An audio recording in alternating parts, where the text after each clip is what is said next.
Hello students, आज हम हमारी ऑर्किड इंग्लिश क्लास 4 की जो चैप्टर नंबर है 13 वो स्टार्ट करने जा रहे हैं।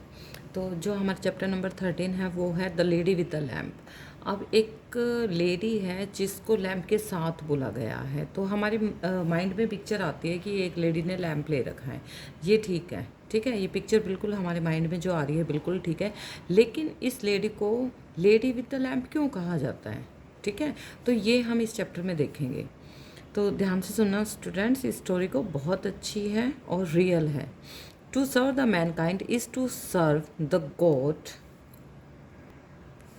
तो to serve the mankind is to serve the God. जो मैनकाइंड मानवता की जो सेवा करता है, इसका मतलब वो गॉड की भी सेवा कर रहा है। In this chapter you will read such a lady who sacrificed her life in the service of injured soldier.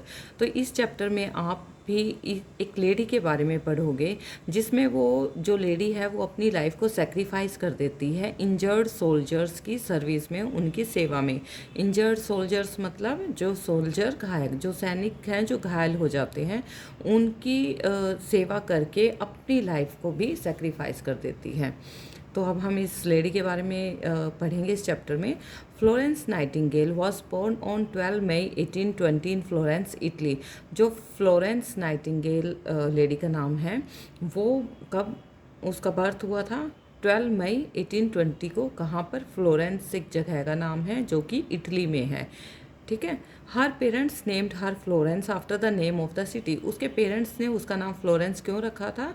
क्यों? उन्होंने सिटी के नाम से रखा था उसका। ठीक है, कि हम सिटी का नाम फ्लोरेंस है तो हम अपनी बेटी का नाम भी फ्लोरेंस रखेंगे। शी हैड वन सिस्टर, उसकी एक सिस्टर थी। Since childhood she was an intelligent and independent child. बचपन से ही जो फ्लोरेंस नाइटिंगेल थी वो इंटेलिजेंट और इंडिपेंडेंट चाइल्ड थी। मतलब वो अपना काम खुद ही करती थी, ये नहीं कि अपने पेरेंट्स के ऊपर, अपनी सिस्टर के ऊपर या किसी और के ऊपर डिपेंड हो। तो she was taught at home bye her parents. घर पे उसके पेरेंट्स ही उसको पढ़ाते थे। Besides Italian she also learned English and French. Italian कैसे? क्योंकि वो इटली में रहती थी तो इटालियन लैंग्वेज तो उसको आती ही होगी। And she also learned English and French. तो उसने इंग्लिश और फ्रेंच जो है वो भी अपने पेरेंट्स से सीख ली थी। Nightingale travelled through many countries with her parents and sister. जो नाइटिंगेल थी उसने बहुत सारी कंट्रीज़ को ट्रैवल किया था अपने पेरेंट्स और अपनी सिस्टर के साथ। She also wrote lots of notes to herself. उसने बहुत सारे नोट्स भी लिखे थे अपने आप ही। वन डे शी रोट, एक बार उसने लिखा, today God spoke to me and called me to his service. कि एक दिन उसने क्या लिखा कि भगवान ने मुझे कहा है कि तुम मेरी सेवा करो। She made up her mind to do something in life. तो अब उसने अपने मन में ठान ली कि मुझे गॉड की सेवा करनी है। और गॉड की सेवा कब कब होगी, कैसे होगी? जब वो मानवता की सेवा करेगी। She wanted to help other people. तो आप जब से ये उसको ड्रीम आया है तो उसने दूसरे लोगों की हेल्प करना ठान लिया। She wanted to become a nurse. अब क्या था कि वो नर्स बनना चाहती थी, but her parents and her sister did not like her choice. लेकिन उसके जो पेरेंट्स थे और उसकी सिस्टर थी, उसकी इस चॉइस को बिल्कुल भी पसंद नहीं करते थे। वो नहीं चाहते थे कि वो नर्स बने। Her parents wanted her to settle comfortably by getting her married to a rich man. उसके पेरेंट्स ये चाहते थे कि वो एक रिच मैन से शादी करे और अपनी लाइफ को कंफर्टेबली स्पेंड करें। इन those days ladies from good families did not become nurse. उस टाइम में जो लेडीज़ होती हैं अच्छे घरों की, वो नर्स नहीं बनती थी। ठीक है, मतलब नर्स को अच्छा नहीं माना जाता था। They were paid very little money and they got little respect from the people. वो उनको बहुत कम पैसे मिलते थे नर्स को, और उनको इतनी ज़्यादा रिस्पेक्ट भी नहीं मिलती थी। The hospitals in those days were no better. Hospital की जो कंडीशन थी वो भी अच्छी नहीं थी। The sheets on the beds were never changed and the patients were never washed. जो बेडशीट होती थी हॉस्पिटल्स में उनको चेंज भी नहीं किया जाता था, और जो पेशेंट्स होते थे उनको भी ना नहलाया जाता था और ना ही उनकी साफ़ सफाई रखी जाती थी। The nurses in the hospitals had to sleep in wooden cages outside the doors of wards.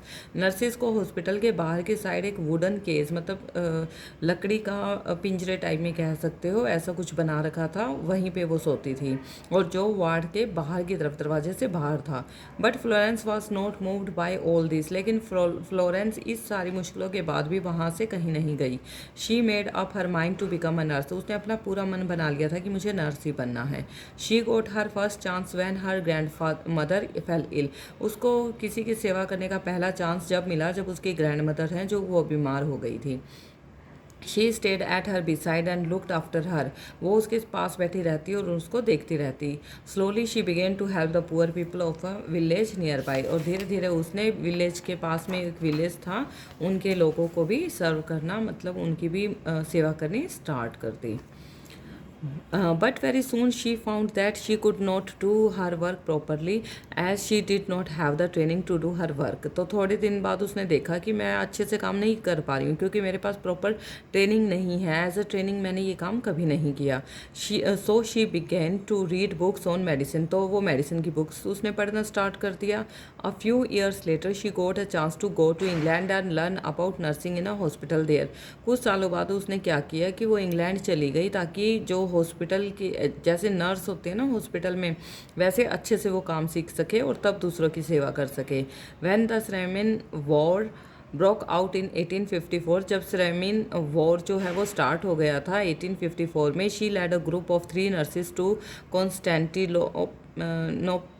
To serve in British military hospital there.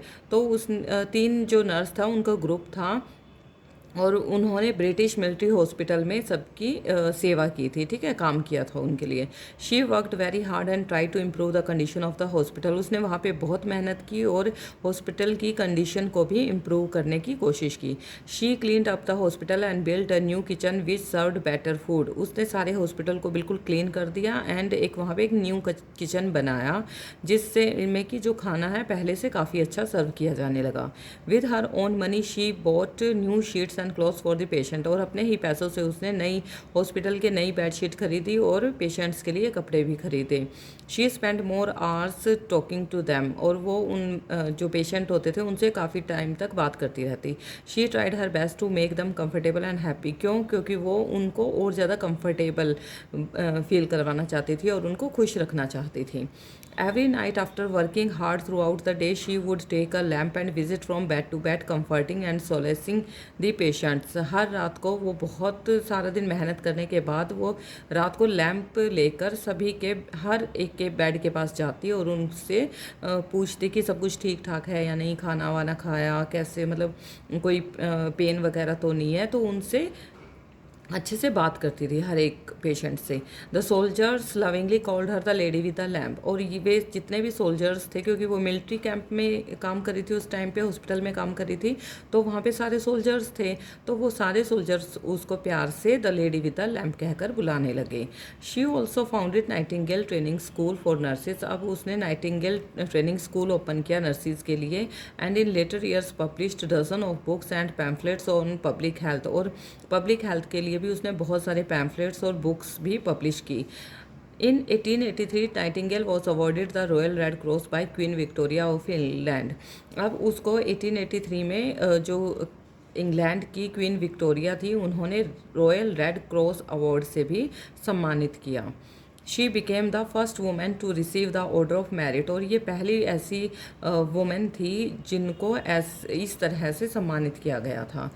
Florence Nightingale breathe her last in 13 August 1910. Florence Nightingale का जो last time था या उनकी जो death थी 13 August 1910 को हुई.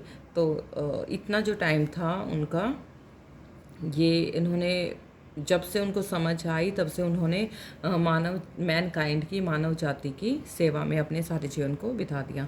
तो I hope all the students कि आपको अच्छे से समझ में आ रहे हैं सारे चैप्टर्स और इनको प्लीज़ ध्यान से करना. And like share and subscribe my channel also.